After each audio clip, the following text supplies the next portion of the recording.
lokuphila kwakho uyicebe impela nasendaweni yakini kuyaziwa ukuthi wena kambe wena qhamuka isicebe sangempela.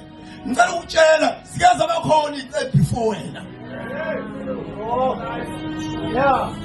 Oza ke ngoba abanye bazo icebe salosikhathi. Ebona zafuna ukubona uJesu.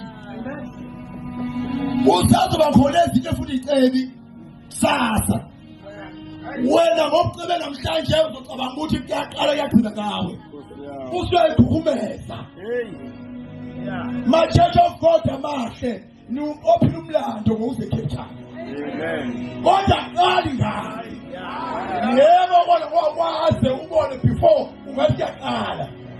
Ngoba lokho okusayo zokungasekho kuzoba yagcina ngawe. Uyaqala ngawe uyagcina ngawe akunjalo. Kade kukhona before. Ngamazi lokho imali yokugcina kwakho uzala.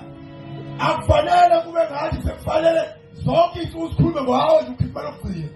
Ngoba vele khona bayikhiphayo before. Abanye basazoyikhipha before. Kodwa misikhisho wena sekufanele thina sinike ukusebenza. Phela wena. Maphela kodwa amahle. Sithethane nibheke nisebenzile impela. Kodwa ngicela ukukhumbuza ukuthi akugcini ngani. Therefore